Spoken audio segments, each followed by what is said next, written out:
భారత్ మరియు పాకిస్తాన్ యుద్ధ వాతావరణం మధ్య కొన్ని సోకాల్ మీడియా ఛానళ్లు, కొంతమంది విషయం తెలియని పెద్దవాళ్ళు, వారికే పెద్ద జ్ఞానం ఉన్నట్టుగా సాధారణ ప్రజల్ని భయభ్రాంతులకి గురిచేసే ప్రయత్నాలు చేస్తున్నారు. పాకిస్తాన్ మీదకి యుద్ధానికి వెళ్తే మనకడ్డుగా చైనా వస్తుందని, మనం టూ ఫ్రంట్ వార్ ఎదుర్కోవాల్సి వస్తుందని చెప్తున్నారు. కానీ వాళ్ళు కొన్ని విషయాలని గుర్తు చేసుకోవాల్సి ఉంటుంది.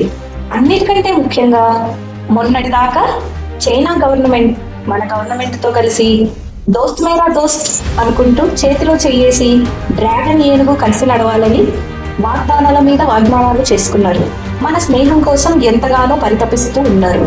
అటువంటి పరిస్థితుల్లో ఇప్పుడు వారు పాకిస్తాన్కి వారి మద్దతు ప్రకటించి వారి రిసోర్సెస్ అన్ని ఇచ్చి మనకి ఆపోజిట్ గా నిలవడం వల్ల వాళ్ళకు వచ్చే లాభం ఏంటి? పోనీ వారు అనుకున్నట్టే ఒకవేళ చైనా కూడా పాకిస్తాన్కి మద్దతుగా వచ్చిందే అనుకుందాం. ముందుగా పాకిస్తాన్ లో ఎన్నో సంవత్సరాలుగా అంతర్యుద్ధం జరుగుతూ ఉంది. పాకిస్తాన్ లోనే ఉండే 4 శక్తులు పాకిస్తాన్ ని దెబ్బతీసే ప్రయత్నం ఎప్పటికప్పుడు చేస్తూనే ఉన్నాయి. బలూచిస్తాన్ వాళ్ళు ఎన్నెన్నో దాడులకు పాల్పడుతూనే ఉన్నారు. ఆఫ్ఘనిస్తాన్ వాళ్ళు ఎప్పుడెప్పుడు అటాక్ చేద్దామా అని సంసిద్ధంగా ఉన్నారు. తాజాగా సింధులో కూడా చాలా నిరసనలు మొదలైపోయాయి.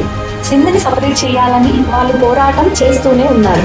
ఇవి కాక మనకి మద్దతుగా మన దేశ ఎప్పటి మిత్రుడైన ఇజ్రాయెల్ మనకి ఏ సపోర్ట్ అయినా తక్షణమే ఇవ్వడానికి ఎప్పుడు రెడీగా ఉంటుంది. అంతేనా, అతిపెద్ద దేశాలు అమెరికా, రష్యా మనకే ఖచ్చితంగా మద్దతు ఇస్తారు. వారి రిసోర్సెస్ కూడా ఇస్తారు. పాకిస్తాన్ కు మహా అయితే చైనా కాకుండా టర్కీ, బంగ్లాదేశ్ సపోర్ట్ గా నిలబడొచ్చు. కానీ మనకు దాదాపు అన్ని దేశాలు మనకే మద్దతుగా ఉంటాయి లేదా న్యూట్రల్ లో ఉంటాయి.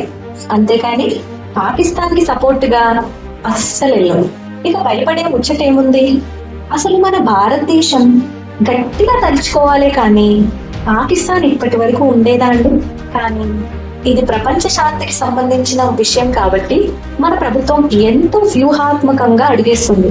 వారిని ఎక్కడ దెబ్బతీస్తే తగ్గుతారో అలా తీస్తున్నారని చెప్పడంలో ఏ సందేహం లేదు.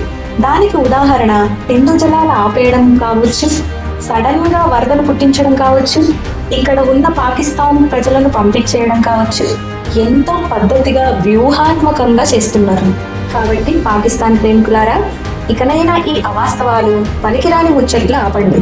మన పూర్తి మద్దతు మన ప్రభుత్వానిది, మన భారతదేశ సైనికులకి ఎల్లప్పుడూ ఉండాలి.